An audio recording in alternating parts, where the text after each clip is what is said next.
सभी भक्तों का स्वागत है श्रीमद् भागवतम में। हम लोग आज 7वां अध्याय शुरू कर रहे हैं और काफ़ी संतुष्टि प्राप्त हो रही। कम से कम 6 अध्याय पूरे हो गए। जितना सामर्थ्य था उतना हमने चर्चा करने का प्रयास किया और भगवान ने चाहा तो उस तरह से कम एक स्कंद तो जरूर पूरा कर पाएंगे। देखें आगे क्या होता है। तो आप लोगों ने सुना सुत गोस्वामी जी ने नारद जी का गुणगान किया। अहो देवर्षि धन्योयम यत कीर्तिम शारंग धनवनः गायन माद्यन इदम तंत्रया रमयत्यातुरम जगत। इस प्रकार से तो नारद जी मतलब अब चले गए। तो शौनक जी अब यहाँ पूछ रहे हैं कि नारद जी के चले जाने के बाद व्यासदेव ने क्या किया। बहुत सिंपल लिंक है। नारद जी जा चुके हैं। सूत गोस्वामी जी ने शौनक ऋषि को बोल दिया कि नारद जी चले गए। यादृच्छिक को मरो अपनी इच्छा से कहीं और चले गए प्रीचिंग करने के लिए। अब स्वाभाविक सी बात है कि शौनक जी पूछेंगे और पूछ रहे हैं यहाँ पे क्या किया मतलब व्यासदेव जी ने क्या किया। तो बहुत इजी है। 3 श्लोक बहुत इजी है। चौथा श्लोक फिलोसफिकल है। तो 3 श्लोक हम लोग पढ़ेंगे, बहुत इजी वाले हैं। उसके बाद चौथे वाले में थोड़ी व्याख्या करने का हम प्रयास करेंगे। कोई मेरे पीछे रेडी। शौनक उवाच शौनक उवाच निर्गते नारदे सूत निर्गते नारदे सूत भगवान् बादरायणः भगवान् बादरायणः श्रुत्वांस्तदभिप्रेतम् ततः किम् अकरोत् विभो। ततः किं करोद् विभो। उसके हम आवृत्ति बहुत बार नहीं कर पाएंगे कि 4 श्लोक हमने कवर करना है। शौनक उवाच मतलब शौनक आदि नहीं है। शौनक जी ने पूछा, क्योंकि आप जानते हो शौनक जी सभी के प्रतिनिधित्व करते हुए पूछ रहे थे। निर्गते नारदे सूत मतलब हे सूत गोस्वामी। निर्गते नारदे नारद जी के चले जाने के बाद। कहां से चले जाने के बाद? व्यासदेव जी के आश्रम से। भगवान बादरायण भगवान के अवतार बादरायण मतलब व्यासदेव जी ने श्रुत्वांश तद अभिप्रेतम। अभिप्रेत का अर्थ है उनकी मन की इच्छा। नारद जी की मन की इच्छा को श्रुत्वांश। तद मतलब नारद जी। तत् मतलब नारद जी। तद अभिप्रेतम श्रुतवान नारद जी के अभिप्रेत नारद जी की मंतव्य को। इतनी हिंदी समझते हैं आप? खाली हाँ बोल रहे हैं। मंतव्य मतलब इच्छा को, मन की बात को, मन की इच्छा को श्रुतवान सुन करके। श्रुतवान दिख रहा है आपको तीसरी लाइन में। हाँ श्रुतवान तो देख करके। ततः उसके बाद किम अकरोद विभु उन समर्थ व्यासदेव जी ने क्या किया। बहुत ईजी है। मैं समझता हूं अन्वय की जरूरत भी नहीं पड़ेगी, लेकिन फिर भी हम कर्तव्य बुद्धि से करेंगे अन्वय। लेकिन मेरे ख्याल से कोई कठिनाई नहीं हो रही होगी समझने में। इतनी संस्कृत तो सुनते सुनते भी आ गई होगी। मेरे ख्याल से इसको बंद कर सकते हैं क्या? जस्ट आवाज के अलावा मेरे सीधे ये गले भेंट करता है। अच्छा तो ठंडा ही है। हाँ अभी ठीक है।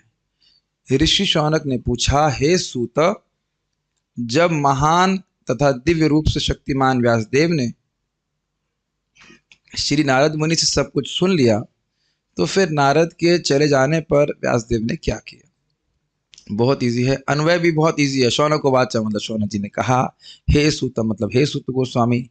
नारदे निर्गते नारद मुनि के चले जाने पर तद अभिप्रेतम उनके अभिमत को। किसके अभिमत को? किसके अभिमत को? अभी क्या बताया?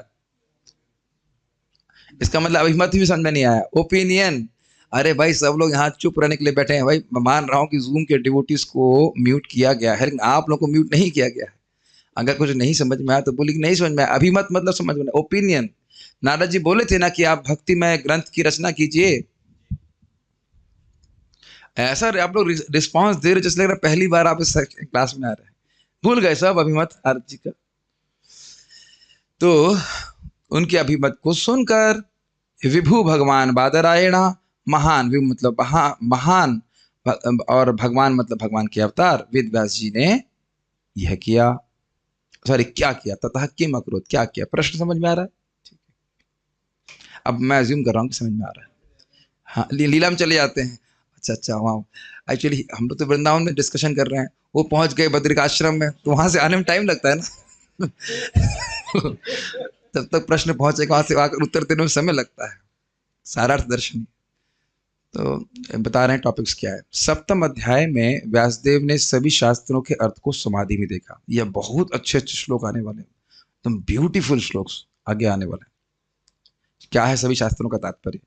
ब्रह्मास्त्र के उपसंहार, उपसंहार मतलब विड्रॉल, और अश्वत्थामा के दंड को भी इसमें वर्णित किया गया। 3 विषय व्यासदेव समाधि में रह करके सारे शास्त्रों के तात्पर्य को देखेंगे। जो ब्रह्मास्त्र अश्वत्थामा छोड़ेंगे उसका अर्जुन उपसंहार करेंगे और उनको दंड देंगे। ठीक है, 3 बातें हैं, बहुत ईजी है। मैं वही समझाऊंगा जहां समझाने की जरूरत है, स्पष्ट समझ में आ रहा है। पाल प्रबोधिनी। श्रील व्यासदेव जी से पूछकर आमंत्र्य शब्द हमने सुना था। जब श्री नारद जी चले गए तब उसके उपरांत व्यासदेव जी के वृतांत को इस निर्गत आदि श्लोक से शौनक जी पूछ रहे हैं। अभी थोड़ा सा ये जो वर्ड का प्रॉब्लम है कि इसने फुल स्टॉप इधर लगा दिया है। फुल स्टॉप को अनुद्वेग के पहले रखी, पता नहीं क्यों हो जाता है ये इस वर्ड माइक्रोसॉफ्ट वर्ड की अद्भुत लीला है। ऐसे पढ़ा जाएगा उसको। अनुद्वेग आदि और स्वप्रेम को सूचित करते हुए सूत गोस्वामी को हे सूत कहकर संबोधित कर रहे हैं।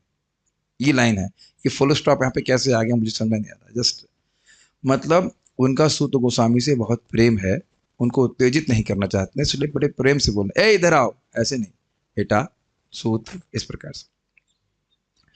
फिर उसके बाद फुल स्टॉप बीच में आ गया है। अपने आश्रम से, यहां से सुनिए कीजिए, अपने आश्रम से नारद के चले जाने के बाद उनके द्वारा अभिप्रेत भगवत लीला प्रतिपादक ग्रंथ को रचने की आज्ञा को सुनकर बादरायण अर्थात बदरी वृक्ष फल के वृक्षों में वर्तमान तपोनिष्ठ व्यासदेव ने क्या किया। अब देखिए, और उन्होंने इसको एक्सपैंड किया।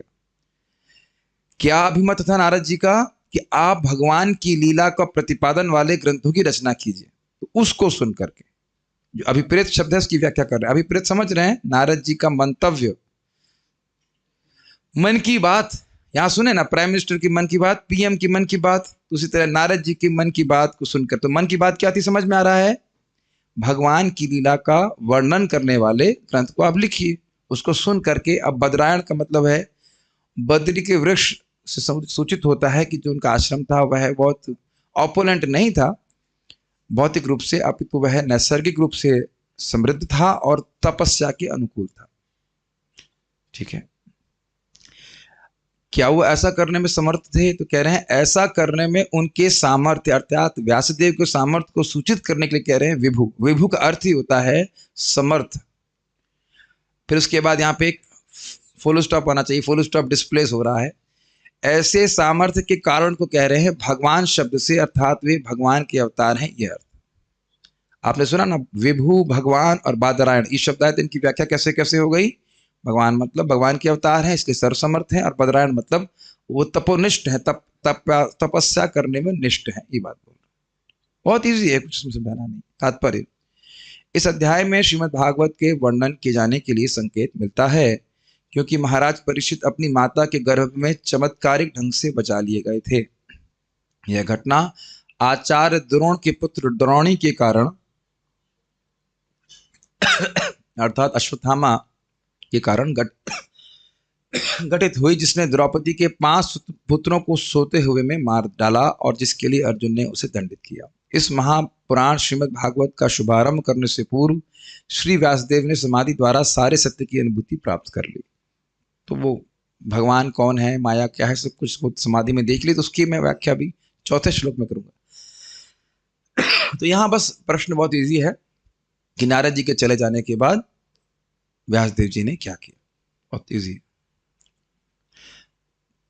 देखिए, एक इंटरेस्टिंग बात है इसमें कि नारद जी ने कहा है कि भगवान की लीला प्रतिपादक ग्रंथ लिखिए। तो भगवान हैं, अर्थात व्यासदेव भगवान के अवतार हैं, विभु हैं, सर्वसमर्थ हैं, तो उन्होंने कुछ किया कि नहीं किया, और किया तो कैसे किया, ये सब प्रश्न इसमें उलझे हुए हैं अगर आप ध्यान दें। सुत उवाच, माइक वाई नॉट उवाच? सूत उवाच सुत उवाच ब्रह्मनद्यां सरस्वत्याम् ब्रह्मनद्यां सरस्वत्याम् आश्रमः पश्चिमी तटे आश्रमः पश्चिमी तटे शम्याप्रास इति प्रोक्ता शम्याप्रास इति प्रोक्ता ऋषीणां सत्रवर्धनः। ऋषीणां सत्रवर्धनः। तो बड़ा आसान है, एकदम हिंदी जैसा है। सूतोवाचा मतलब सूत गोस्वामी जी ने कहा। ब्रह्म नद्याम सरस्वत्याम, ब्रह्म नदी सरस्वती के पश्चिम तट पे जो आश्रम था, पश्चिमी तटे आश्रम दिख रहा है। शम्याप्रास इति प्रोक्तः, जिसे शम्याप्रास कहा जाता था। ऋषिनाम सत्र वर्धना, जो ऋषियों के सत्र का कार्यों का वर्धन करने वाला है। तपस्या इत्यादि करने के लिए वह अनुकूल था, भजन करने के लिए अनुकूल था। ऐसे आश्रम में व्यासदेव जी बैठे हुए थे, तो उसके कहां पे सब कुछ घटना हो रही वो बोल रहे हैं। अब ब्रह्म नद्या शब्द में नदी तो समझ में आ रहा है, नद्या मतलब नदी, लेकिन ब्रह्म शब्द के अलग अलग अर्थ हैं और उसके अनुसार इसकी व्याख्या की गई है। ब्रह्म मतलब भगवान, ब्रह्म मतलब वेद, ब्राह्मण, साधु इत्यादि, और उन्हीं सभी के लिए अनुकूल या जिस नदी का संबंध इन सभी से है, इसलिए उसको ब्रह्म नदी कह रहे। आप अकेले आई हो आज, पापा नहीं आए बाहर? अच्छा, बाहर सुन रहे कथा, ठीक। मतलब 2-4 श्लोक, 4 श्लोक में से कम 3 श्लोक निकल जाए फिर आए क्लास में, ठीक, कोई बात नहीं, ठीक। ब्रह्म नद्याम का अर्थ समझ रहे हैं, वह नदी जो ब्रह्म से संबंधित है, यानी वेद से संबंधित है, ब्राह्मणों से संबंधित है, भक्तों से संबंधित है और भगवान से संबंधित है। और उसका नाम यहाँ पे क्या रख रहे हैं? सरस्वती। आप जानते हो कि इस समय सरस्वती लुप्त है, सरस्वती जी दिखती नहीं है। उस जमाने में 5-4 साल पहले सरस्वती जी दिखती थी। तो बहुत घबराइए मत, कठिन श्लोक भी आएंगे।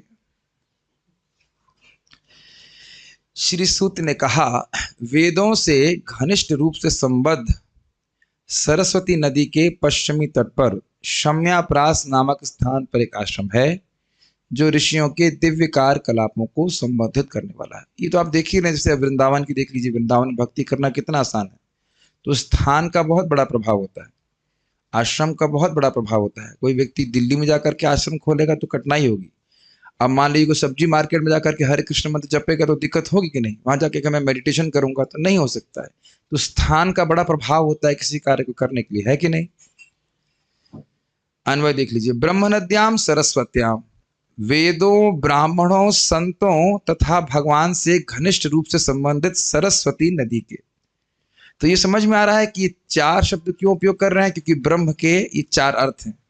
वेदों से संबंधित, ब्राह्मणों से संबंधित, संतों यानी भक्तों से संबंधित और भगवान से घनिष्ठ रूप से संबंधित ये सरस्वती नदी। अर्थ समझ रहे हैं? ब्रह्म नद्याम सरस्वत्याम का माइंड ऑफ तो नहीं हो रहा है? ठीक है। पश्चिमी तटे, बहुत आसान है, पश्चिमी तट पर ऋषिणाम, ऋषियों के सत्रवर्धना, कार्यों को प्रोत्साहित करने वाला। देखिए, इसको अर्थ नहीं समझते हूँ। सत्र मतलब जैसे आप यहाँ देख रहे हैं, एक सत्र चल रहा है कि रोज बैठ, हाँ सेशन, हम लोग रोज भागवत पढ़ते हैं या डिस्कशन करते हैं, पढ़ते हैं, डिस्कशन करते हैं, प्रवचन हो रहा है, तो एक सत्र है। तो इस प्रकार के सत्र वहां पे चलते ही रहते थे। तो कह रहे सत्र वर्धना, सत्रों के लिए बड़े अनुकूल है। जैसे अब यहीं हमारे क्लासरूम के आसपास कहीं डिस्को बज रहा होता, तो अब वह, तब तो यह स्थान कथा के अनुकूल नहीं होता ना, कथा का वर्धन करने वाला नहीं होता ना। बाहर ये भी कुछ कंस्ट्रक्शन चल रहा होता तो आप समझ लें कि कथा में व्यवधान पड़ता। और आप देख सकते हैं यहाँ पे भक्तों का समूह है, भक्त बैठे हुए हैं जो भागवत थोड़ा समझते हैं, समझने का प्रयास भी कर रहे हैं, तो यह हमारी कथा के अनुकूल है। तो समझ रहे हैं सत्रवर्धन का अर्थ कि भगवान की भक्ति के लिए वो पूरा जो परिवेश था वो सब बहुत अच्छा था। शाम्या प्रासः इति प्रोक्तः, ये तो बड़ा स्पष्ट है। उक्तः मतलब कहना, प्रोक्तः मतलब बहुत अच्छे से कहना। तो कह रहे हैं शाम्याप्रास के नाम से कहलाने वाला आश्रम, मतलब आश्रम था। ठीक है। सारा दर्शनी ब्रह्म नद्याम अर्थात अर्थ नहीं होना चाहिए, 2 बार वो टाइप हो गया है। ब्रह्म नद्याम अर्थात वेदों, ब्राह्मणों, तपस्या या भगवान से संबंधी नदी हो सकता है। क्योंकि ब्रह्म के अर्थ ही चार है। अमर कोश कहता है वेदस तत्वम तपो ब्रह्म, ये ब्रह्मा नहीं होना चाहिए, ब्रह्मा नहीं होना चाहिए, ब्रह्मा गलत है, मतलब दो बार टाइप। विप्रह प्रजापति, ब्रह्म का अर्थ वेद, सत्य, तपस्या, ब्रह्म, कॉमा के बाद कॉमा नहीं होना चाहिए, उसके बाद ब्रैकेट में भगवान है। ब्रह्म मतलब भगवान, ब्रह्मा जी, सॉरी ब्रह्मा जी था वहां पे, और ब्राह्मण और प्रजापति हो सकता है, लेकिन ब्रह्मा जी संबंधित सरस्वती नहीं है, इसलिए कोई वहां पे उसका प्रयोजन नहीं, यहाँ पे नहीं हो रहा है। बाल प्रबोधिनी, शुभ स्थान में ही भगवान का आविर्भाव होता है, इसलिए इस स्थान की उत्तमता को प्रदर्शित करने के लिए ब्रह्म नद्याम शब्द कह रहे हैं। थोड़ा सा अलग अर्थ ले रहे हैं। एक पवित्र स्थान में ही भगवान श्रीमद् भागवत की रचना यहाँ पे की जा रही है, तो कह रहे हैं उस स्थान की पवित्रता को द्योतित करने के लिए ब्रह्म नद्याम शब्द है। स्पष्ट है। सरस्वती नदी के पश्चिमी तट में ऋषियों के सत्र और कर्म आदि का वर्णन होता है, और इस प्रकार का शम्यप्रास नामक शीला व्यासदेव का आश्रम प्रसिद्ध है। कोई स्पष्ट इसमें व्याख्या की जरूरत नहीं। तात्पर्य ज्ञान के आध्यात्मिक विकास के लिए उपयुक्त स्थान तथा वातावरण की नितांत आवश्यकता होती है। स्थानम प्रधानम न बलम प्रधानम, स्थान का बहुत बड़ा महत्व होता है। जैसे मान लीजिए किसी को सब्जी बेचनी हो, सॉरी सब्जी उगानी हो, तो अब राजस्थान में जाकर सब्जी नहीं उगाएगा, जहाँ पानी की सुविधा नहीं है, प्राय रेगिस्तान है, तो वहां पे जाकर सब्जी उगाना, खेती करना, ये कोई बहुत समीचीन बात नहीं, बहुत अच्छी बात नहीं है। तो लोग सोचते जरूर है, कहते हैं कि हर जगह भजन हो जाता है, लेकिन हर जगह भजन होता है नहीं है, मतलब वास्तविक रूप से। कभी कभी एक बार मुझे याद है, प्रसाद पा रहा था और एक स्टूडेंट रहा होगा, वो बाद में पूरे मंदिर ज्वाइन कर लिया, तो उनकी माँ भी आई हुई थी, तो कह रही है कि गृहस्थ में रह के भजन नहीं होता है। तो मैंने कहा हाँ, लेकिन कितना, ये प्रश्न है कि कितना। कुछ बोली नहीं इसके बाद, शायद वही उत्तर पर्याप्त था, कितना। खुद ही एक भक्त, गृहस्थ भक्त बोले मेरे को, हमारे स्टूडेंट हैं, स्टूडेंट तो नहीं कहूँगा कि क्लास में तो नहीं आते, लेकिन अपना रियलाइजेशन बता रहे थे कि मतलब थे, ऐसा मान सकते हैं। जब कुछ परेशानी होती है तब ऐसे स्टूडेंट कंसल्टेंसी लेते हैं, अन्यथा रोज नहीं आते क्लास में। तो बोले प्रभु जी 1 घंटा 1.5 घंटा सुन लेते हैं, बस ये बहुत है हमारे लिए, और क्या है, 16 माला कर लेते हैं। मैंने कहा नहीं आता, अन्यों से तो अच्छा ही है, तो नहीं कह सकते गलत है, लेकिन प्रश्न हो जाएगा ना कितना। तो खैर हमारी कोई इसमें उसके आगे कमेंट नहीं है, हमारा कुछ और कुछ नहीं कहना चाहते, लेकिन इतनी बात तो है कि हर जगह भजन नहीं, मतलब जितना होना चाहिए उतना हर जगह भजन नहीं हो पाता है कि नहीं। तो उस स्थान में बड़ा शांत वातावरण था, तो वहां पे भजन कर पा रहे थे। सरस्वती नदी के पश्चिमी तट का स्थान उस कार्य के लिए विशेष उपयुक्त है, और वहीं पर शम्याप्रास में व्यासदेव का आश्रम है। ठीक है। श्रील व्यासदेव गृहस्थ थे, तो भी उनका निवास स्थान आश्रम कहलाता है। आप कहेंगे प्रभु जी अभी तो आप गृहस्थों के अलग अगेंस्ट बोल रहे थे। हम गृहस्थों के अगेंस्ट नहीं बोल रहे थे, लेकिन व्यासदेव कैसे गृहस्थ हैं उसमें बड़ा अंतर पड़ जाता है कि नहीं। वो तो ब्रह्मचारी से भी अधिक रिनाउंस्ड है कि नहीं, तपस्या भी लगे रहते हैं। अब उनको तो कहीं बच्चे को स्कूल भेजने की जरूरत नहीं है, बच्चा खुद ही स्कूल में पढ़ा लेंगे, उनका स्कूल खुद ही का है। तो व्यासदेव जी जिसके गृहस्थी का तो आप कोई कल्पना भी नहीं कर सकते, लेकिन अच्छी बात प्रभुपाद कहेंगे, उसकी व्याख्या कुछ करेंगे। आश्रम वह स्थान है जहां आध्यात्मिक कार्यकलाप सर्वोपरि होता है, फिर चाहे वह स्थान किसी गृहस्थ का हो या तपस्वी का। देखने आवाज बढ़ गई मेरी, क्यों? क्योंकि अगर किसी को कहो कि प्रभु जी मंगल आरती आना है, जब करना, प्रभु जी हम तो गृहस्थ आश्रम में हैं, बोलते भी हैं कि हम गृहस्थ आश्रम में हैं, तो फिर श्रम किस लिए कर रहे हो? आश्रम मतलब श्रम, लेकिन आश्रम का मतलब श्रम भगवान की प्राप्ति के लिए ना। और कहीं कोई भागवत की चर्चा नहीं, कोई जप नहीं, तो फिर किस लिए श्रम किया जा रहा है बताइए। ये एक सोचने वाली, इसलिए प्रभुपाद बड़ा क्लियर कर रहे हैं, चाहे व्यक्ति कोई भी किसी भी आश्रम में है, उसकी मेहनत का उद्देश्य भगवान की प्राप्ति के लिए होना चाहिए। मैं सोच रहा था इसके ऊपर कि कहीं हम लोग प्रयोजन शून्य संघर्ष तो नहीं कर रहे हैं।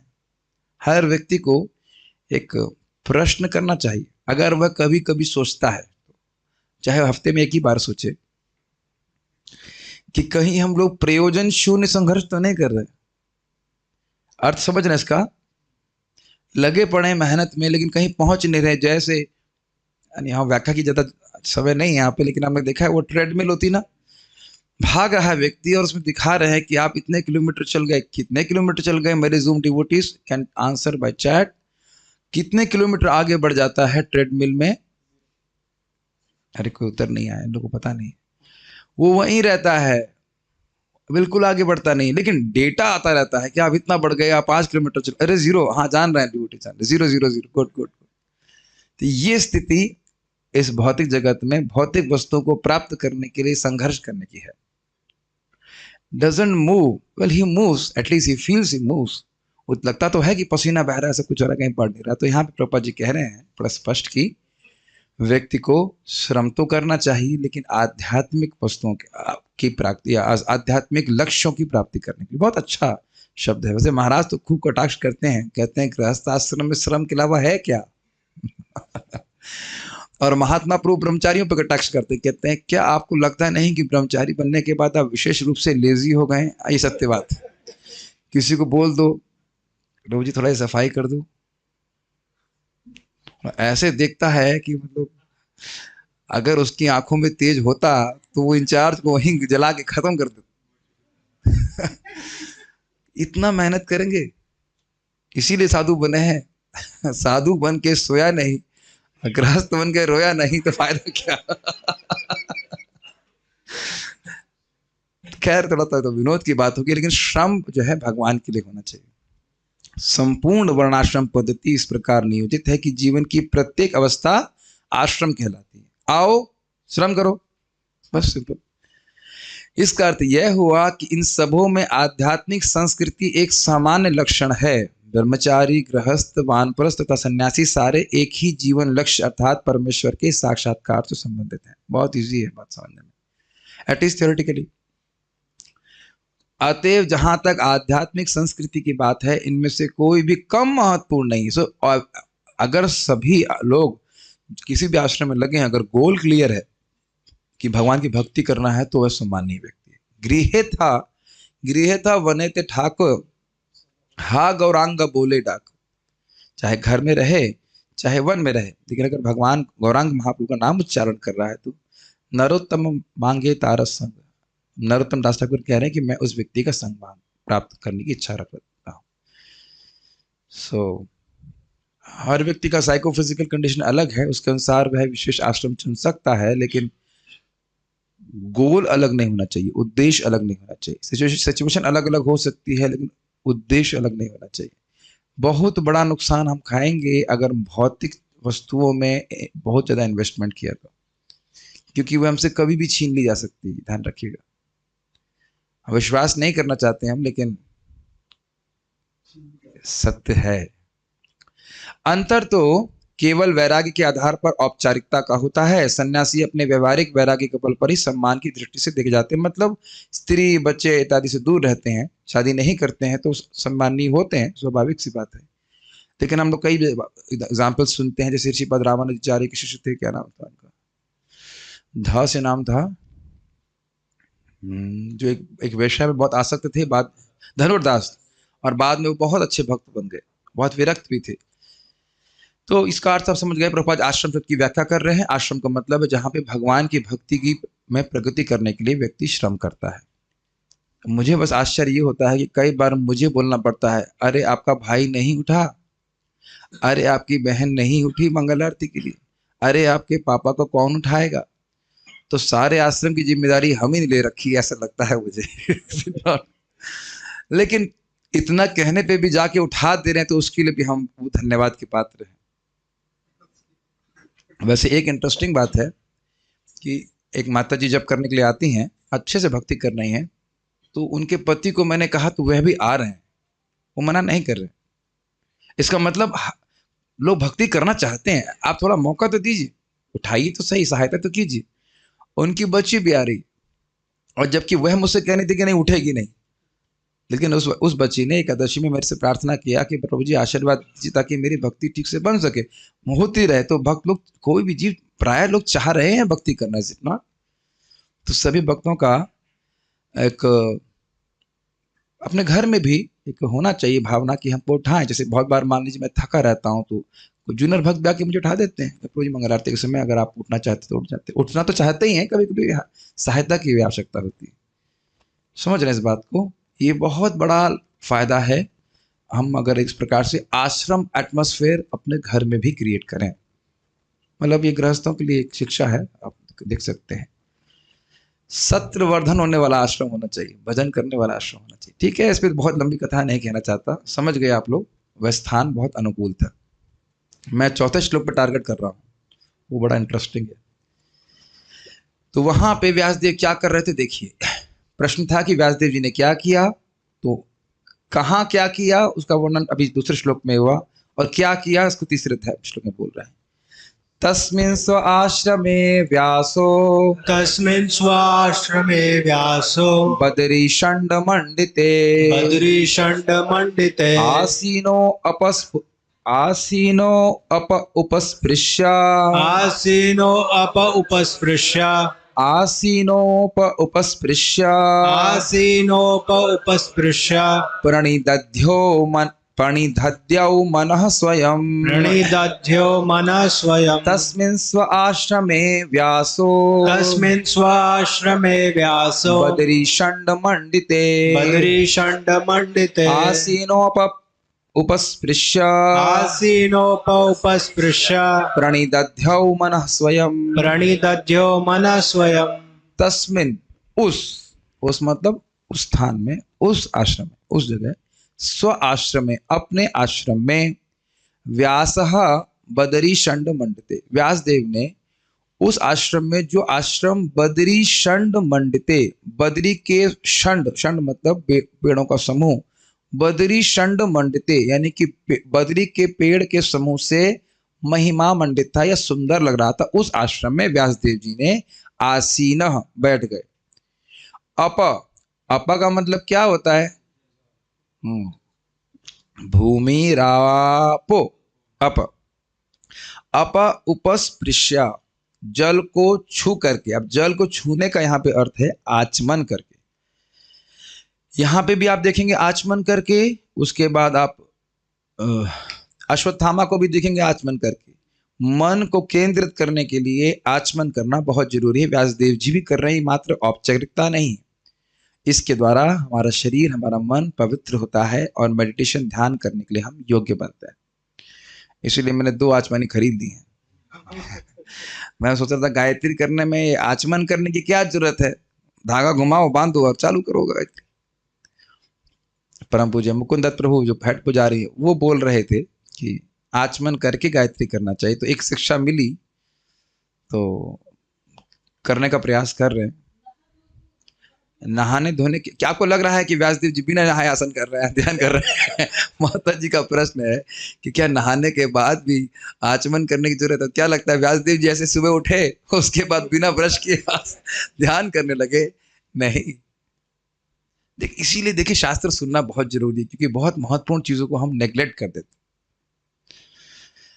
क्योंकि बार बार मैं आज भी किसको बता रहा था, शायद सुबह बता रहा था, कब बता रहा था कि देखिए चीजें हमको दिखाई नहीं पड़ती हैं तुरंत, उनका प्रभाव बहुत सूक्ष्म होता है। तो इसलिए सोचते हैं कुछ होता नहीं है, होता सब कुछ है।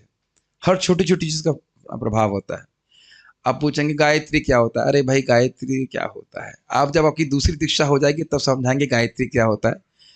गायत्री मंत्र के द्वारा भगवान पे हम ध्यान करते हैं, उससे हम बहुत शक्तिशाली हो जाते हैं आध्यात्मिक रूप से। प्रभुपाद जी इसको प्रथम स्कंद के प्रथम अध्याय के प्रथम श्लोक के तात्पर्य में कहते हैं कि गायत्री मंत्र के द्वारा व्यक्ति भगवान की दिव्य अवस्था पहुंचने के समक्ष, मतलब क्या कहते हैं, समर्थ हो पाता है, भगवान को समझने में आगे फायदा होता है। लेकिन प्याज लहसुन खा के गायत्री मंत्र उच्चारण नहीं होता है।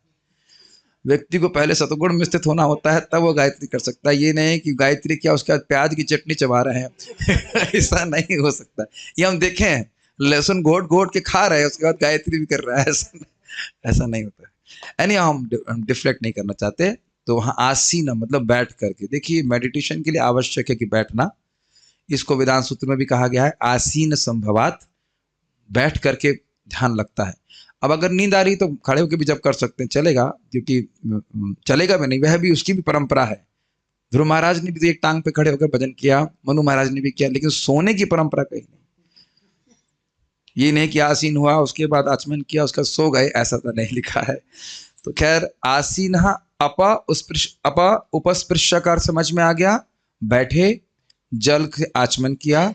प्रणिधध्यो मतलब स्थिर, एकाग्र किया, मन को एकाग्र किया। कैसे? स्वयं अपने आप की, किसी और की आवश्यकता नहीं। तो आप लिंक जानते हो, क्योंकि विभु, क्योंकि सर्वसमर्थ है, उन्हें किसी की सहायता की जरूरत नहीं है, वह अपना मन को एकाग्र कर सके। ठीक है, मैं समझता हूं इसके अन्वय की आवश्यकता भी नहीं है, तो श्लोक सीधे समझ में आ रहा है। इसका ट्रांसलेशन पढ़ के हम आगे बढ़ते हैं। मैं चौथे श्लोक पर फोकस कर रहा हूं बार बार। उस स्थान पर बेर के वृक्षों से घिरे हुए अपने आश्रम में श्रील वेदव्यास शुद्धि के लिए जल का स्पर्श करने के बाद ध्यान लगाने के लिए बैठ गए। जल का स्पर्श समझ में आ गया होगा, आचमन करके। इससे पहले आपने आचमन कहाँ देखा है? एक व्यक्ति ने और आचमन किया था, किसी को याद आ रहा है? भागवत में अभी तक जो पढ़ते आए हैं, किसी एक और व्यक्ति ने भी आचमन किया था, कुछ याद आ रहा है? नारद जी गए थे ना, स्नात्वा पीत्वा, भूल गए ना? सब भूल जाने के लिए तो आए हैं आप।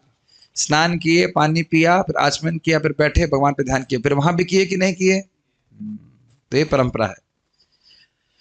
ब्रह्मा जी के पिछले कल्प में भी लोग आचमन कर रहे थे, समझ में आ रहा है?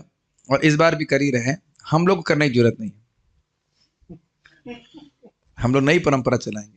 तो ये एक चीज मैंने बहुत अच्छी सीखी है, हम प्रयास करेंगे इसे करने के लिए। श्री नारद जी ने श्रील व्यासदेव को भगवान की लीलाओं को समाधि में निरंतर स्मरण करने का निर्देश दिया था। अथो महाभाग भवान अमोघ दृक्, ये क्या श्लोक क्यों पटा कर, दृक् अमोघ हो गया, अमोघ दृक् होना चाहिए। सब मेरा सॉफ्टवेयर सारा संस्कृत चेंज कर दे रहा है। शुचिरतो, श्लोक ही घुमा दिया उसने। शुचि श्रवाधृत, शुचि श्रवा सत्य धृतो, शुचि श्रवा सत्य धृत व्रत। कैसे था श्लोक? उल्टा पुल्टा कैसे हो रहा है? शुचि श्रवा सत्य रतो धृत व्रत। ये क्या नाम से हमारा सॉफ्टवेयर जो है हमारे लिए पहेली बना रहा है। उरुक्रमस्याखिल बंध मुक्तये समाधिनानुस्मर तद विचेष्टितम। It is very bad. Very bad मतलब सॉफ्टवेयर को बोल रहा हूँ, फिर सॉफ्टवेयर मेरी बात नहीं सुन रहा है। हे व्यासदेव, तुम्हारी दृष्टि सभी तरह से पूर्ण है, तुम्हारी उत्तम ख्याति निष्कलुष है, तुम अपने व्रत में दृढ़ हो और सत्य में स्थित हो। अतएव तुम समस्त लोगों को भौतिक बंधन से मुक्ति दिलाने के लिए भगवान की लीलाओं के विषय में समाधि के द्वारा चिंतन कर सकते हो। तो ये श्लोक बोला था नारद जी ने। अतः वह बैठ गए और अपने मन के द्वारा ध्यान करने लगे। यहां तक भी कुछ विशेष समझाने की जरूरत नहीं। तात्पर्य, अपने गुरु श्री नारद मुनि के आदेशानुसार व्यासदेव ने ध्यान के उस दिव्य स्थान में अपने मन को एकाग्र किया। यहां तक बहुत ईजी है, कुछ भी मुझे समझाना नहीं है। क्या कर रहे हैं व्यासदेव? नारद जी की आज्ञा अनुसार भगवान की लीलाओं का स्मरण कर रहे हैं समाधि में। एक बात जरूर समझ में आ रही है कि भागवतम श्रील व्यासदेव जी की समाधि भाषा है, is realised knowledge of Srila Vyasadev. अब हमारे सामने श्लोक आ रहा है जिसकी हम व्याख्या करना चाहते थे। उस समाधि में स्थित होकर के व्यासदेव जी ने क्या देखा, यह बहुत गंभीर बात है, इसको समझने का प्रयास कीजिए। भक्ति योगेन मनसि, भक्ति योगेन मनसि सम्यक् प्रणिहिते मले, सम्यक् प्रणिहिते मले अपश्यत् पुरुषं पूर्णम्, अपश्यत् पुरुषं पूर्णं मायां च तदपाश्रयम्, मायां च तदपाश्रयम्। भक्ति योगेन मनसि, भक्ति योगेन मनसि सम्यक् प्रणिहिते मले, सम्यक् प्रणिहिते मले अपश्यत् पुरुषं पूर्णम्, अपश्यत् पुरुषं पूर्णं मायां च तदपाश्रयम्, मायां च तदपाश्रयम्। भक्ति योगेन मनसि, भक्ति योगेन मनसि सम्यक् प्रणिहिते मले, सम्यक् प्रणिहिते मले अपश्यत् पुरुषं पूर्णम्, अपश्यत् पुरुषं पूर्णं मायां च तदपाश्रयम्, मायां च तदपाश्रयम्। भक्ति योगेन, भक्ति योग के द्वारा, तृतीय विभक्ति, मनसी सम्यक प्रणहिते अमले।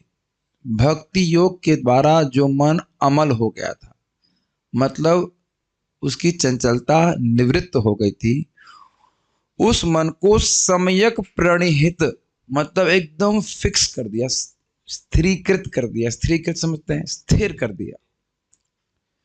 और क्या देखा? अपश्यत, अपश्यत मतलब देखा, पुरुषम पूर्णम।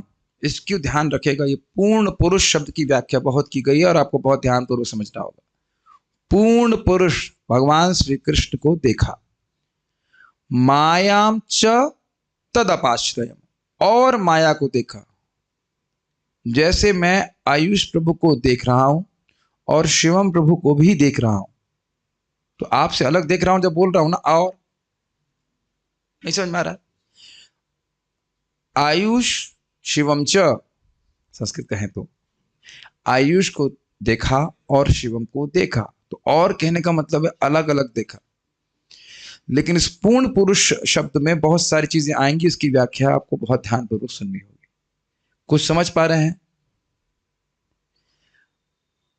मायाम च का मतलब माया को भगवान से अलग देखा, ठीक। तद मतलब वह भगवान, और अपाश्रय मतलब वह भगवान के आश्रित थी। माया को स्वतंत्र नहीं देखा।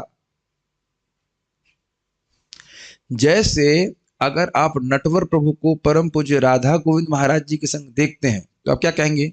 मैंने परम पूज्य राधा गोविंद महाराज जी को देखा और उनके सेवक या उनके शिष्य नटवर प्रभु को देखा। मतलब नटवर प्रभु संबंध, नटवर प्रभु को आप देख रहे हैं, लेकिन उनका संबंध अपने गुरु महाराज से देख रहे हैं। गुरु महाराज जैसा कहेंगे वैसा ही करेंगे। कुछ समझ रहे हैं बात?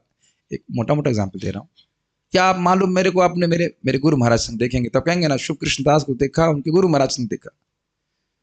तो कुछ संबंध भी देख रहे हैं ना, कि ये व्यक्ति का क्या संबंध है उससे। कुछ समझ रहे हैं? माया कभी कृष्ण को दबा नहीं सकती। देख लीजिए क्या लिखा हुआ है, तद अपाश्रय। उनके, हाँ, उनमें उनके अंदर आश्रित है। माया कभी भगवान को दबा नहीं सकती। जबकि मायावादी कहते हैं कि ब्रह्म पहले हम भगवान थे और माया ने पकड़ लिया तो हम जीव बन गए हैं, इत्यादि इत्यादि। तो इसलिए मैं बोल रहा हूँ, ये श्लोक बहुत फिलोसफिकल है और बहुत सिद्धांतिक है, बहुत अच्छा श्लोक है। समझ रहे हैं? महत्व समझ रहे हैं? कृष्ण पूर्ण पुरुष हैं और माया उनकी बाह्य शक्ति है और उनके आश्रय में है, उनके अनुसार चलती है। ये एकदम क्लियर हो रहा है? इनको फॉरवर्ड। अनुवाद। इस प्रकार उन्होंने भौतिकता में किसी लिप्तता के बिना भक्तिमय सेवा यानी भक्ति योग से बंधकर अपने मन को पूरी तरह एकाग्र किया। इस तरह उन्होंने परमेश्वर के पूर्णतः अधीन उनकी बहिरंगा शक्ति के समेत उनका दर्शन किया।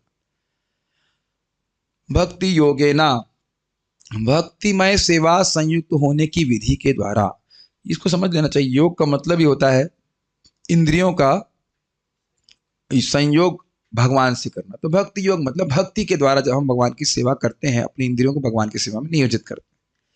इसके द्वारा अमले, निर्मल, मनसी, मन में, सम्यक मतलब पूर्ण रूप से, बहुत अच्छी प्रकार से, प्रणहिते संलग्न तथा स्थिर मतलब मन को बिल्कुल स्थिर कर दिया। भक्ति योग के द्वारा मन पूरी तरह निष्काम था और उसमें कोई हलचल नहीं थी। एक प्रश्न आ जाएगा, क्या व्यासदेव जी का मन भी गंदा है? व्यासदेव जी का मन गंदा नहीं है, लेकिन व्यासदेव जी के मन में बात थी कि वो शास्त्र लिखना है, ये शास्त्र लिखना है, इससे हित होगा, वो उनका बल था। महाराज जी इसको बहुत अच्छी तरह से समझाए हैं, अगर आप उसको सुने हो। कुछ समझ रहे हैं? अपनी धारणा व्यासदेव जी पर नहीं करना चाहिए कि जैसे हम लोग काम लो और लोभ आदि से परेशान हो जाते हैं, हमारा मन वैसे परेशान होता है, वैसा बल रहा होगा व्यासदेव जी का। लेकिन कुछ चंचलता थी इस सेंस में कि ये शास्त्र भी लिख देते हैं, वह भी कर लेते हैं, यह भी कर लेते हैं, तो वह चंचलता उनने, उससे वह निवृत्त हो गए। हमारी जो मन में चंचलता है वो किस कारण से है? कामना के कारण। थोड़ा ईशा समझ में नहीं आ रहा होगा। देखिए, मन का मल ही है उसकी चंचलता। जैसे हम बैठे हैं या भजन कर रहे हैं, इतने में कोई कामना आ गई, ये करना है, तुरंत उठकर वहां चले जाते हैं। अगर कोई कामना ना आए तो जब करने में कोई दिक्कत है?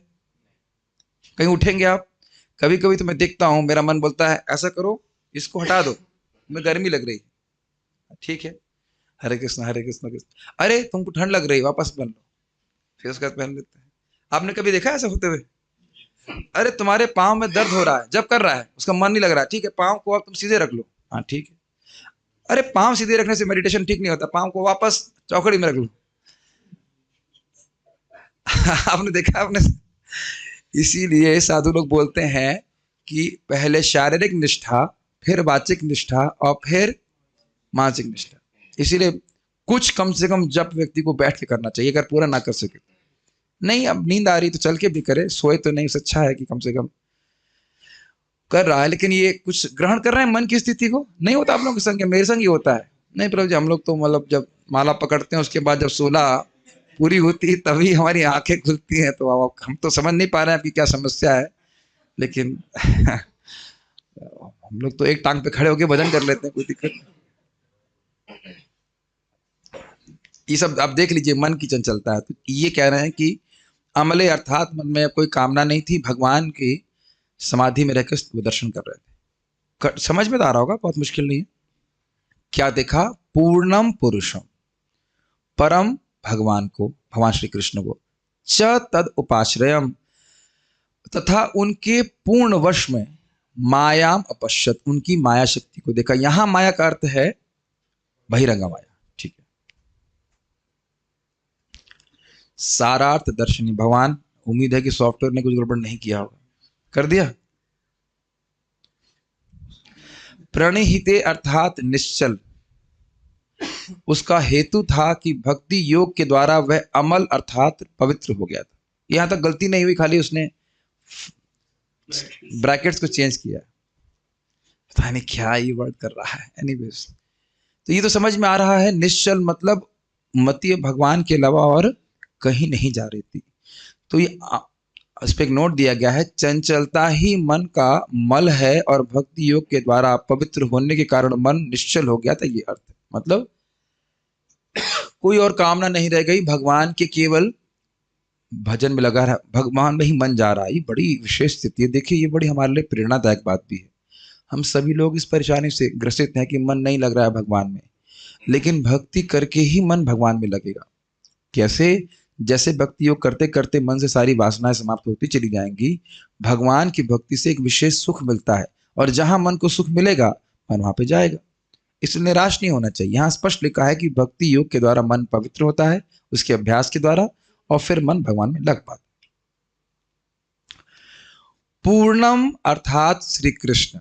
अब देखिए, श्लोक में ये नहीं लिखा है श्री कृष्ण, लेकिन यहाँ स्पष्ट समझा रहे हैं कि पूर्णम मतलब भगवान श्री कृष्ण, क्योंकि अग्रिम उक्ति इस प्रकार है कि कृष्णे परम पुरुषे, श्रीमद् भागवत 1.7.7, यस्याम वै श्रूयमाणायाम कृष्णे परम पुरुषे भक्ति उत्पद्यते पुंसाम शोक मोह भयापह। ये 7 श्लोक है।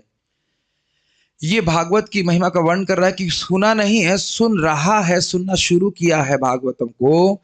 तो भगवान श्री कृष्ण में जो क्या था, यस्याम वै श्रूयमाणायाम कृष्णे परम पुरुषे, परम पुरुष भगवान श्री कृष्ण में भक्ति उत्पन्न हो जाती है।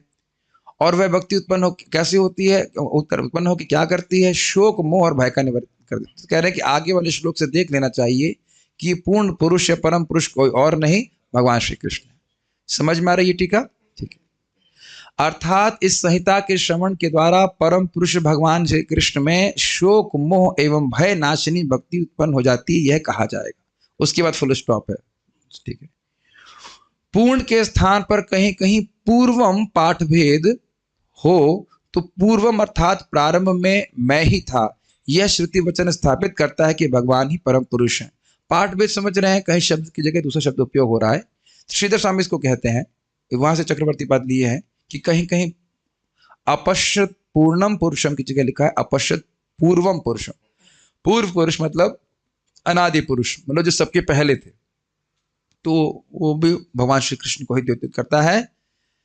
ईश्वर परम कृष्ण सच्चिदानंद विग्रह अनादिरादिर गोविंद सर्व कारण। तो अगर पूर्वम पुरुष है तो भी भगवान कृष्ण, और अगर पूर्णम पुरुष है तो भी भगवान कृष्ण ही द्योतित हैं, इंगित हैं इस शब्द से। तेरे किसको देखा? भगवान श्री कृष्ण को देखा। अब पूर्ण की व्याख्या कर रहे, उसको बहुत ध्यानपूर्वक सुनिए। पूर्ण पद के द्वारा भगवान की स्वरूप भूत चित शक्ति, इसको समझने का प्रयास करिए। देखिए ये शब्द बार बार आएगा, स्वरूप भूत। भाई दिमाग अभी तक है, मतलब दिमाग तो है ही, मतलब इन द सेंस माइंड आपका हमारे संग है, कहीं भाग गया बाहर, है ना? ये चीज समझना बहुत जरूरी है कि ये शब्द अब कम से कम 10 बार रिपीट होगा और हजारों बार भागवत में आएगा ये। स्वरूप भूत चित शक्ति, स्वरूप भूत चित शक्ति। स्वरूप मतलब जो भगवान के स्वरूप से ही उत्पन्न होती है। स्वरूप भूत समझ रहे हैं, वो कहीं और से नहीं, भगवान के चिन्मय स्वरूप से ही उत्पन्न होने वाली चित शक्ति, आध्यात्मिक शक्ति। जैसे मैं कहूं, पूछूं अगर आप लोगों से कि सूर्य की रोशनी कहां से उत्पन्न होती है? क्लियर समझ में आया? सूर्य की रोशनी कहीं बाहर से तो नहीं होती है। तो सूर्य की रोशनी तेजोभूत कह सकते हैं, या सूर्य के स्वरूप भूत है, सूर्य के स्वरूप से ही प्रकट होती है। समझ में आ रहा है? इसलिए कह रहे हैं स्वरूप भूत चित शक्ति। ठीक है, ये यानी कि भगवान, यानी कि अगर मैं कहूं आपको कि सूर्य को देखा, वैसे सूर्य नहीं, यहाँ पे चंद्रमा का उदाहरण दे रहे, चंद्रमा को देखा, पूर्ण चंद्रमा को देखा, तो उसकी रोशनी को नहीं देखा, उसकी रोशनी को देखा। तो इसीलिए कह रहे हैं कि स्वरूप भूत चित शक्ति को भी देखा। ठीक, फिर कह रहे हैं उनके अंश कला सहित अवतार, मतलब उनके जितने भी अंश अवतार इत्यादि उनको भी देखा। जैसे चंद्रमा को देखा तो मतलब चंद्रमा की कलाओं को भी देखा, अलग अलग फेजेस होते हैं ना चंद्रमा के, वो भी देखे। और पूर्ण स्वरूप में भगवान को देखा, अर्थात वे इनसे अवगत हो गए। पूर्ण शब्द देख रहे हैं कि व्याख्या क्या हुई? भगवान की स्वरूप शक्ति को देखा। कौन सी शक्ति? चित शक्ति, जो उनकी स्वरूप शक्ति है, जो उनके स्वरूप से ही प्रकट होती है। माया नहीं बोल रहा हूं, माया शक्ति की बात नहीं कह रहे हैं, क्योंकि मायामचा करके माया को अलग कर दिया गया है। हे भगवान, इन भक्तों के ऊपर चित शक्ति का शक्तिपात करें ताकि कुछ समझ सके। नहीं, मजाक नहीं कर रहा हूं। जब भगवान, जब भक्त के ऊपर कुछ आह्लादनी शक्ति और सम्मित शक्ति का शक्तिपात होता है तो वो भगवान को समझ पाता है। देखिए, मैं ये नहीं दिखाना चाहता हूं कि मैं अधिक बुद्धिमान हूं, कुछ नहीं, थोड़ा पढ़ के आया हूं तो समझ में आ रहा है। क्या 3 बातें याद हो रही हैं? आपको भी समझ में आ रहा है सुभद्रा? कौन कौन सी 3 शक्तियां, क्या कौन कौन सी 3 चीज देखी? कोई एक पॉइंट पता है आपको? अब बहुत छोटी हो, चलो चलो थोड़े बड़े हो गए। एक शब्द बताओ, क्या देखा पूर्ण में? भगवान कृष्ण को देखा। और क्या देखा? चित शक्ति को देखा। और क्या देखा? भगवान के अंश। बस, वेरी गुड, ठीक है, मेरा सार्थक हो गया बात।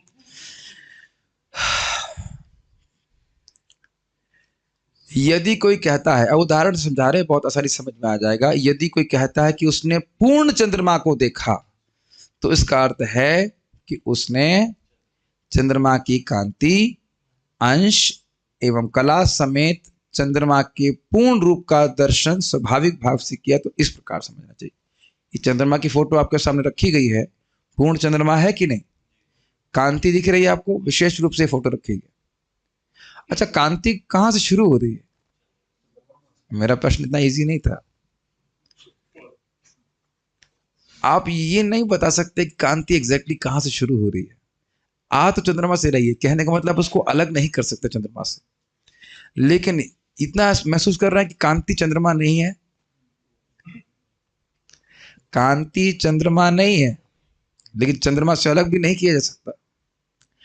आप चंद्रमा की बात उसकी कांति के बिना नहीं कर सकते। कुछ ग्रहण कर रहे हैं? एकदम एक ही समय में अलग भी नहीं है और अलग भी है, कुछ कुछ समझ में आ रहा हो। और कलाओं को भी आप देख रहे हैं इस फोटो में, ठीक है? तो सब लोग जानते हैं कला का अर्थ क्या होता है। तो कला का मतलब भगवान के एक बहुत सारे कला है, उनके एक्सपेंशन से, तो उन सबको श्रील व्यासदेव जी ने देखा। तो देखिए, एक पूर्ण शब्द में कितनी सारी बातें छुपी हुई है। किंतु भगवान के विपरीत धर्म वाली बहिरंगा शक्ति अर्थात माया का दर्शन श्री कृष्ण के दर्शन के द्वारा नहीं हुआ, इसलिए उसका पृथक रूप से उल्लेख मायाम च के द्वारा कर रहे हैं। अंधकार और चंद्रमा अलग अलग वस्तु है कि नहीं? सूर्य और अंधकार अलग अलग वस्तु है कि नहीं? लेकिन मैं कहूं कि अंधकार सूर्य की शक्ति है। जो बुद्धिमान है वो समझ गए होंगे, कई बार मैंने इसको समझाया है। अंधकार का अलग अस्तित्व सूर्य से नहीं है। मान रहे हैं बात? ज्यादा फिलोसफिकल तो नहीं हो रही क्लास?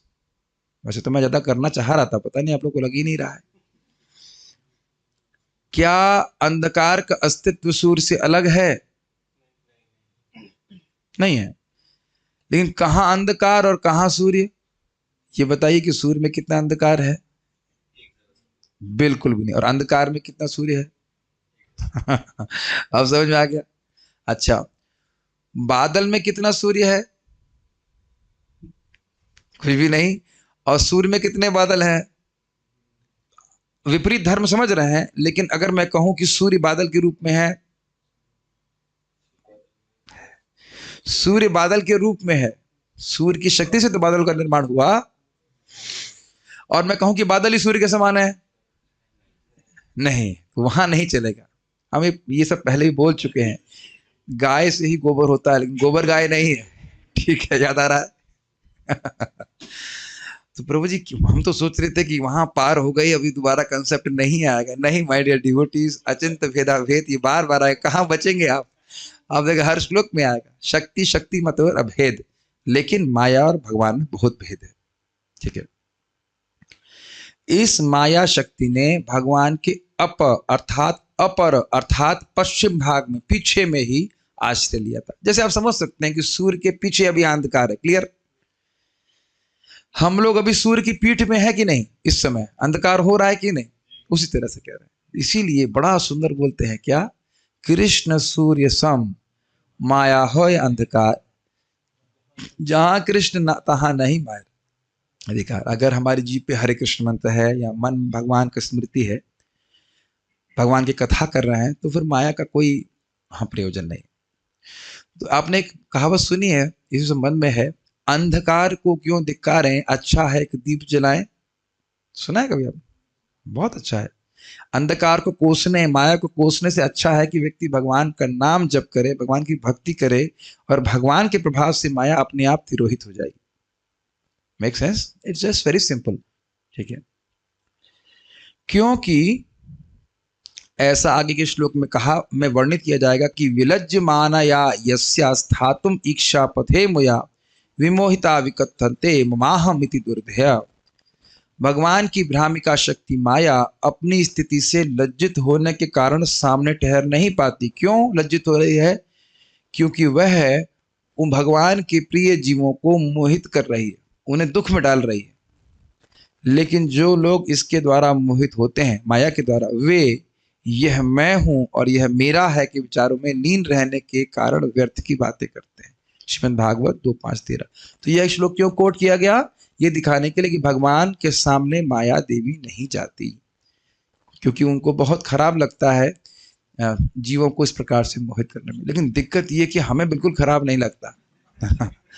माया को बहुत खराब लग रहा है हमें पीटने में, लेकिन हम लोग को पिटने में कोई खराबी नहीं लगती। पिटाने में नहीं, पिटने में। पिटाना मतलब दूसरे को पिटवाना, पिटना मतलब खुद पिटना। प्रभुपाद जी बड़ा अच्छा कहते हैं कि माया कहती है, तुम कृष्ण की सेवा क्यों कर रहे हो? आओ मेरे पास आओ, मैं तुम्हारे मुंह पे लात मारूंगी। सब लोग हंस रहे हैं, जैसे लग रहा है कि दूसरे की बात हो रही है। कितना अमेजिंग है ना, हम लोग अपने पे हंस सकते हैं क्योंकि ऐसा लगता है किसी दूसरे की बात हो रही है। Quite interesting. आज ही हमारा सॉफ्टवेयर बड़ा अनकोऑपरेटिव है, बट ठीक है। परम सत्य का सम्यक दर्शन केवल, तो यहां समझ में आ रहा है क्या टीका में वर्णन हुआ? भगवान को देखा, अर्थात भगवान कृष्ण को देखा, और चित्त शक्ति को देखा, और कलाओं को देखा। कलाओं का मतलब स्त्री नहीं मत दीजिएगा, कला मतलब उनके अंश अवतार इत्यादि। ठीक है, और माया को देखा। और माया क्या कार्य कर रही है? जीवों को मोहित कर रही है, दिखा रही। और उनकी भगवान के आश्रित है, भगवान की इच्छा के परे नहीं चल सकते। हाँ, एक और बात ध्यान देने वाली होगी, माया भगवान के आश्रित है, हमारे नहीं। तो जब हम भगवान का आश्रय लेते हैं, तब भगवान बोलते चलो इसको छोड़ दो। नहीं तो कई तरीके से माया छोड़ने वाली नहीं है, और कहीं भगवान से विद्रोह करे तो माया बिल्कुल छोड़ने वाली नहीं। ये समझ रहे हैं, ये बहुत गंभीर बात है। क्या श्लोक है वो भगवद गीता का? देवी ऐसा गुणमयी मम माया दुरत्यया मामे व ये प्रपद्यन्ते माया मिताम तरन्ते। ये ध्यान रखिएगा कि आगे के श्लोकों में सब बातें फिर से आएंगी। परम सत्य का सम्यक दर्शन केवल भक्ति योग द्वारा ही किया जा सकता है। सम्यक दर्शन मतलब पूर्ण दर्शन। एक भी इंटरेस्टिंग बात है कि भगवान को देखने में समर्थ हैं तो ज्ञान योगेना नहीं लिखा हुआ है, कर्म योगेना नहीं लिखा है, अष्टांग योगेना नहीं लिखा है, भक्ति योगेना लिखा है। बहुत अच्छा बात है जो मैं चूक गया बोलने में, कि भक्ति योग के द्वारा ही भगवान का दर्शन होता है। अगर आप लोगों को याद हो, बहुत पहले हम चर्चा कर चुके हैं ब्रह्मेति परमात्मेति भगवान इति शब्दते में, कि ब्रह्म का दर्शन होता है। ज्ञान योग का अभ्यास करता है, इसमें थोड़ा थोड़ा भक्ति मिलाता है तो ब्रह्म का अनुभव होता है। अष्टांग योग का अभ्यास करता है, भक्ति मिलाता है तो परमात्मा का हृदय में दर्शन होता है। लेकिन भक्ति करता है तो हृदय में भी भगवान का दर्शन होता है, सामने भी भगवान का दर्शन होता है। ये बड़ा विशेष बात है, और भगवान पूर्ण रूप में दिखाई पड़ते हैं। इसकी पुष्टि भगवद गीता में भी हुई है। श्लोक है, भक्त्या माम अभिजानाति यावन यश्चास्मि तत्वतः। भक्ति के द्वारा व्यक्ति भगवान को वैसे जान सकता है जैसे भगवान हैं, तो भक्ति के द्वारा जान सकते हैं। मनुष्य केवल भक्तिमय सेवा द्वारा ही पूर्ण पुरुषोत्तम भगवान को सही सही अनुभूति प्राप्त कर सकता है, और ऐसे पूर्ण ज्ञान के बल पर ही वह भगवत धाम में प्रवेश कर सकता है। भक्त्या माम अभिजानाति यावान यश्चास्मि तत्वतः ततो माम तत्वतो ज्ञात्वा विशते तदनंतरम। भक्त करने से भक्ति बढ़ती है, और जितनी भक्ति बढ़ती है व्यक्ति को भगवान का अनुभव अधिक अधिक होता है। जो प्रेम भक्ति प्राप्त है, पराभक्ति प्राप्त है, तो भगवान को पूर्ण रूप से समझ लेता है और फिर भगवान के धाम चला जाता है। ये प्रभुपाद जी कह रहे हैं। निराकार ब्रह्म या अंतर्यामी परमात्मा के अपूर्ण ज्ञान से पर ब्रह्म की अधूरी प्रतीति करके कोई भगवत धाम में प्रवेश नहीं पा सकता। तो समझ लीजिएगा, जो ब्रह्म का ध्यान कर रहे हैं उनको भगवान धाम का टिकट प्राप्त नहीं हो सकता, भक्ति के द्वारा प्राप्त होगा। बहुत इजी है। और कहीं किसी के मन में संशय हो तो परमात्मावादी व्यक्ति भी ब्रह्म में ही लीन होते हैं। भले ही वो परमात्मा का अनुभव हृदय में करते हैं, लेकिन भगवान की सेवा करने के रूप में उनकी भावना नहीं होती है, तो उन्हीं में जाकर के मिलने का प्रयास करते हैं, तो उन्हें भी ब्रह्म सायुज्य ही प्राप्त होता है। कई बार लोग सोचते हैं कि परमात्मा को देख लिया तो कहीं कुछ पहुंचेगा परमात्मा के लोक इत्यादि में। ना, वो परमात्मा की सेवा नहीं करना चाहते हैं, वो जाकर फिर से ब्रह्म में ही लीन होना चाहते हैं।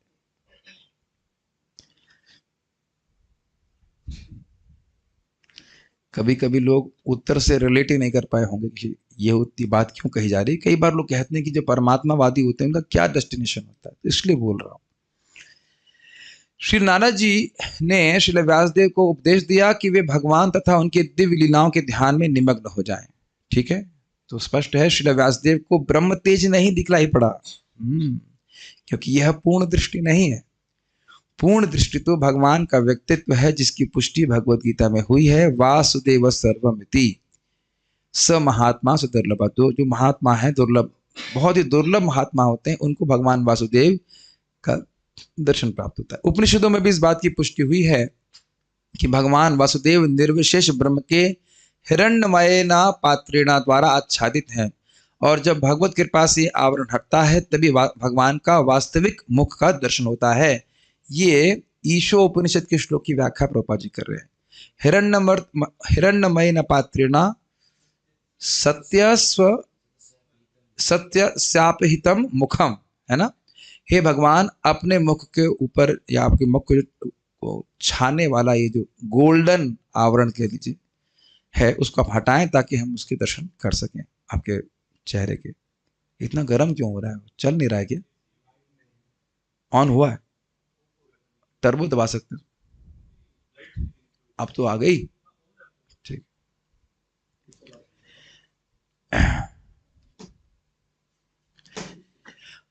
एक इंटरेस्टिंग बात है, इसको आप समझ लीजिए। ऐसे जैसे सूर्य बहुत प्रकाशमान हो तो सूर्य का स्वरूप नहीं दिखेगा कि नहीं, तो इसीलिए वो बोल रहे हैं कि भगवान श्री कृष्ण के शरीर से निकलने वाला दिव्य तेज है, उसके कारण से भगवान का स्वरूप नहीं दिख पाता है। तो भक्त लोग केवल भगवान के ब्रह्म स्वरूप को या जो उनकी कह सकते हैं तेज है, उसको देखकर ही संतुष्ट नहीं रहते, अपितु भगवान के स्वरूप को देखना चाहते हैं, तब पूर्ण दर्शन प्राप्त होता है, ये कहा जाता है। पर ब्रह्म को यहां पर पुरुष या व्यक्ति कहा गया है, ये इंटरेस्टिंग है। पुरुष शब्द का व्याख्या क्या होती है? पुरुष शब्द का अर्थ है पुरी में शयन करने वाला, गर्भो कारणोदकाशायी पुरुष अवतार, कारण सागर में शयन करने वाले। गर्भोदकाशायी मतलब गर्भ सागर में शयन करने वाले। क्षीरोदकाशायी मतलब क्षीर सागर में शयन करने वाले, और सबके हृदय में भी शयन करने वाले, इसलिए भगवान को पुरुष कह रहे हैं। बहुत अच्छी व्याख्या इस प्रकार से। परम भगवान का उल्लेख अनेक वैदिक ग्रंथों में हुआ है, और भगवत गीता में तो पुरुष की पुष्टि सनातन तथा आदि पुरुष के रूप में हुई है। कहां पे है ये? मैं समझ रहा हूं 8वें अध्याय में। पुरुष शब्द कहां पे आया है? पुरुषम शाश्वतम दिव्यम आदि देवम अदम विभुम, तो वहां पे बोले आप आदि पुरुष हैं, अनादि हैं इत्यादि। भगवान पूर्ण पुरुष हैं। परम पुरुष की अनेक शक्तियां होती हैं, जिनमें से अंतरंगा, बहिरंगा तथा तटस्थ शक्तियां विशेष रूप से महत्वपूर्ण है। अंतरंगा शक्ति मतलब चित्त शक्ति, बहिरंगा शक्ति मतलब माया शक्ति, और तटस्थ शक्ति मतलब हम सब जीव शक्तियां जो माया को चुन सकती हैं या अंतरंगा शक्ति को चुन सकती हैं। इसी बात है। यहां पर बहिरंगा शक्ति का वर्णन हुआ है, जैसा कि उसके कार्यकलापों के वर्णनों से स्पष्ट हो जाएगा आगे के श्लोक में। माया क्या करती है? अंतरंगा शक्ति परम पुरुष के साथ उसी प्रकार बनी हुई रहती है। समझ में आ रहा है इजीली? जिस तरह चांद के साथ चांदनी रहती है, यानी चांद और चांदनी को आप कभी अलग नहीं कर सकते, उस तरह भगवान की अंतरंगा शक्ति हमेशा भगवान के साथ रहती है। तो यानी अगर आप हरे कृष्णा कृष्णा कृष्णा हरे हरे, हरे राम राम राम हरे हरे, ये उच्चारण कर रहे हैं, तो आप भगवान की स्वरूप शक्ति के तुरंत संपर्क में आ रहे। नाम नाम कार्य बहुधा निज सर्वशक्ति, कभी आप उससे अलग नहीं कर सकते भगवान। ठीक है। बहिरंगा शक्ति की तुलना अंधकार से की गई। अब तो बहुत स्पष्ट हो गया होगा, क्योंकि यह जीवों को अज्ञान के अंधकार में रखती है। इसका अर्थ थोड़ा समझ लीजिए। अज्ञान का अंधकार समझ रहे हैं? ओम अज्ञान तिमिरांधस्य हम बोलते हैं, इसका मतलब क्या है? हाँ, अपने स्वरूप का ज्ञान कि हम हैं कौन, इसका पूर्ण रूप से अज्ञान हमको रहता है कि हम हैं कौन। तो यह कार्य है माया का। थोड़ा थोड़ा मैं रिवाइज करना चाहता हूं, क्योंकि बातें बार बार रिवीजन करने से समझ में आती हैं। माया मूल रूप से है अविद्या। अविद्या के दो भाग, वाह, एक बच्चे को तो याद है, आवरणात्मिका और प्रक्षेपात्मिका। आवरणात्मिका मतलब जो हमारे स्वरूप को ढक लेती है, जो हम हैं उसको बुला देती है। और विक्षेपात्मिका या प्रक्षेपात्मिका मतलब जो नहीं है उसमें अभिनिवेश कर देती है। फिर क्या होता है? अभिनिवेश, राग, द्वेष, अस्मिता। अस्मिता मतलब स्वरूप की बिल्कुल विस्मृति, और अस्मिता और अविद्या और अस्मिता। तो अस्मिता में भूला रहता है व्यक्ति, और उसके बाद राग द्वेष होता है। राग द्वेष मतलब शरीर से, मान लिया मैं शरीर हूं तो शरीर को अच्छा लगेगा, उसमें राग, नहीं अच्छा लगेगा द्वेष। और उसके बाद अविद्या, अस्मिता, राग, द्वेष, अभिनिवेश, और एब्जॉर्प्शन होता है। मृत्यु का भय होता है कि व्यक्ति डर लगता है कि अरे ये मेरे इंद्रिय भोग के साधन मुझे दोबारा मिलेंगे कि नहीं मिलेंगे, ये तो डर है कि नहीं। तो इस प्रकार से आपको हर एक रिवाइज करा रहा हूं कि अविद्या किस प्रकार से कार्य करती, माया कैसे कार्य करती। अपाश्रयम शब्द इस बात का सूचक है कि यह शक्ति पूर्ण रूप से भगवान के वश में होती है। और इससे हमें क्या शिक्षा प्राप्त होती? अगर हम भगवान की सेवा नहीं करते तो माया हमको पकड़ेगी ही, पकड़ी हुई है, इसीलिए तो भगवान की सेवा नहीं करते, ये भी कह सकते हैं। अंतरंगा शक्ति या पराशक्ति माया भी कहलाती है। अंतरंगा शक्ति या पराशक्ति भी माया कहलाती है, वो पलट गया है। किंतु यह आध्यात्मिक माया होती है, अर्थात परम जगत में ही यह प्रकट होती है। एक इंटरेस्टिंग इंफॉर्मेशन कि योग माया वैकुंठ में भी नहीं है, योग माया केवल गोलोक में है, केवल गोलोक में। क्योंकि योग माया के प्रभाव से भक्त ये भूल जाता है कि कृष्ण भगवान है, लेकिन उनसे प्रेम करना नहीं भूलता। कुछ समझ रहे हैं? अपने संबंध को नहीं भूलता है, ये भूल जाता है कि भगवान कृष्ण है, कृष्ण भगवान है। महामाया के प्रभाव में ये भी भूल जाते हैं कि भगवान कौन है, कृष्ण कौन है, और ये अपने संबंध को भी हम भूले रहते हैं, ये हो जाता है। लेकिन वहां कृष्ण को भूलता नहीं, बस ये भूल जाते हैं कि कृष्ण भगवान है। कुछ ग्रहण कर लिया? इजी था। जब कोई इस अंतरंगा शक्ति के आश्रय में आता है तो भौतिक अज्ञान का अंधकार तुरंत दूर जाता है। इसको आप स्पष्ट समझ सकते हो। अंधकार की सत्ता सूर्य के सामने नहीं रह सकती।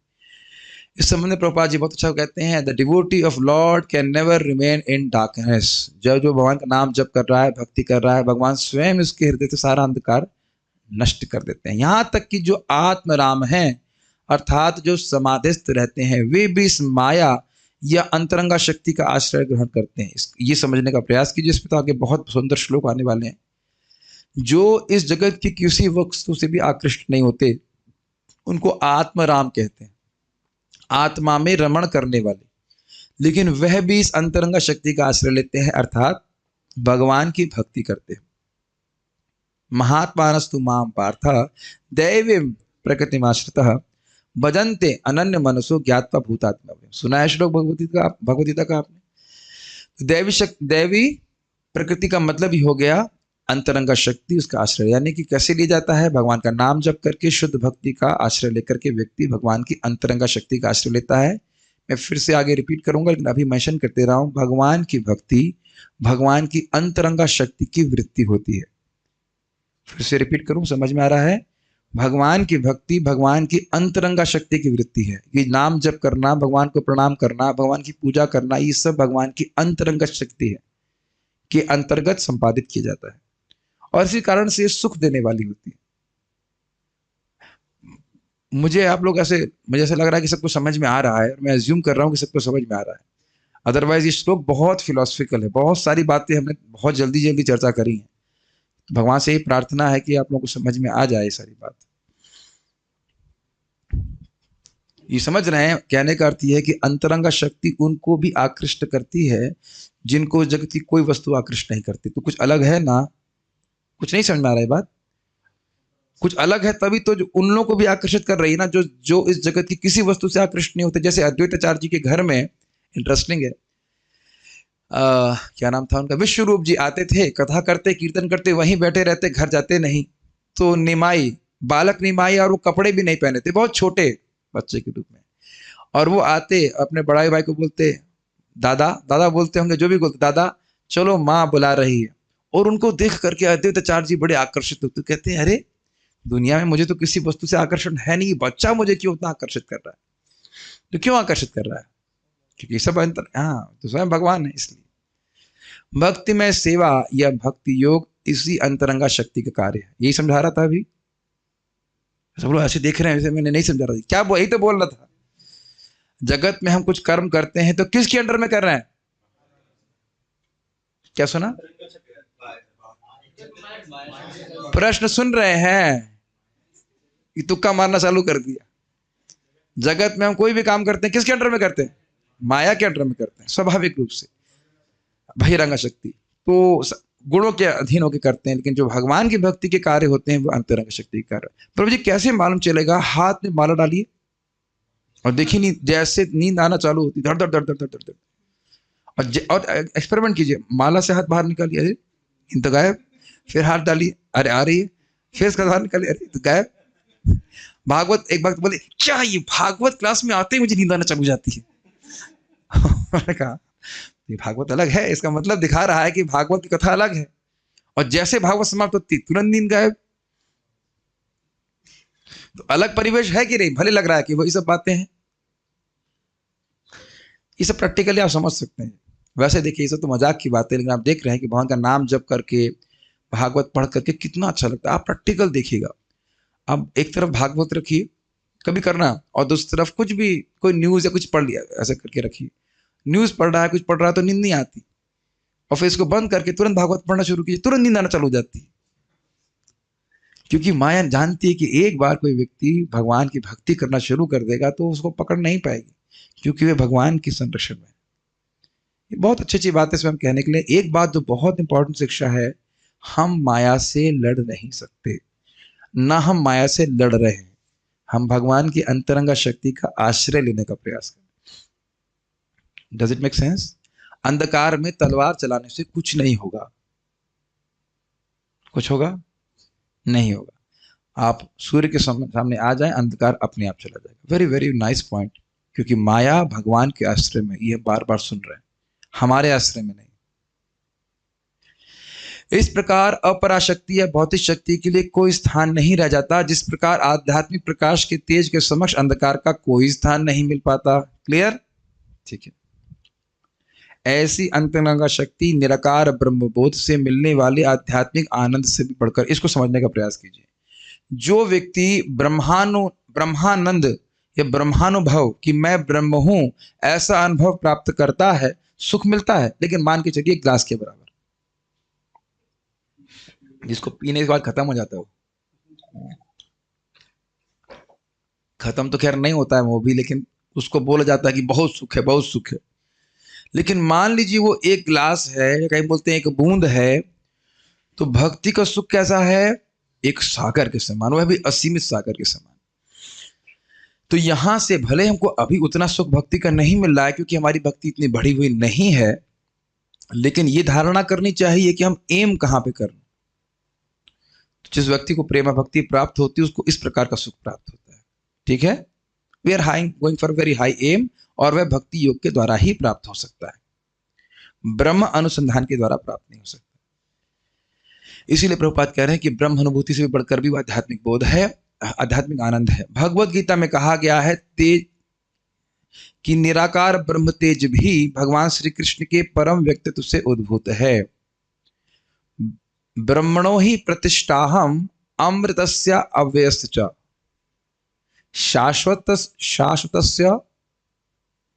शाश्वतस्य धर्मस्य एकांतिकस्य च, ऐसे करके श्लोक है। मैं समझ रहा हूं 18.56 है, चेक कीजिएगा। तो ब्रह्म का आश्रय भी मैं ही हूं, और इसको आप जानते हैं भगवान श्री कृष्ण के दिव्य शरीर से निकलने वाले दिव्य तेज को ब्रह्म कहते हैं। साक्षात श्री कृष्ण के अतिरिक्त अन्य कोई परम पुरुष नहीं हो सकता, जैसा कि अगले श्लोकों में बताया जाएगा, यानी कि एक साथ साथ। तो आपने श्लोक में क्या सीखा? यानी कि व्यासदेव जी ने भक्ति योग के द्वारा अपने पवित्र मन को एकीकृत, स्थिरीकृत, फिक्स करके किसको देखा? पूर्ण पुरुषोत्तम भगवान को देखा। और पूर्ण शब्द की व्याख्या थी उनकी चित शक्ति देखा, चित शक्ति को देखा, उनके अंश अवतारों को देखा, भगवान को देखा। मायाम च मतलब उनकी बहिरंगा शक्ति को देखा, तद अपाश्रय मतलब जो उनके आश्रय में थी, इस प्रकार से देखा। अब वह माया क्या कर रही थी उसको हमने, भगवान ने चाहा तो हम कल देखेंगे। उम्मीद है कि आप लोगों को समझ में आ गया होगा माया क्या करती है, माया से हम कैसे बच सकते हैं, अनर्थों का नाश कैसे हो सकता है, इस सब की व्याख्या है। तो सभी को देखने का प्रयास कीजिए। कोई प्रश्न है किसी का तो हम देख लेते हैं। कोई प्रश्न नहीं है? नहीं है प्रश्न, इसके दो अर्थ हैं। एक अर्थ है कि सब कुछ समझ में आ गया है, और दूसरा अर्थ है कि यह भी समझ में नहीं आया है कि क्या समझ में नहीं आया। तो जो भी दोनों अर्थ हो सकते हैं उसको ले लेंगे। कि देखिए जब हमने वो जो क्विज स्टाइल में भागवत करी थी तब लग रहा था कि काफी बातें समझ में नहीं भी आई हैं, लेकिन कोई बात नहीं, हम पवित्र हो रहे हैं।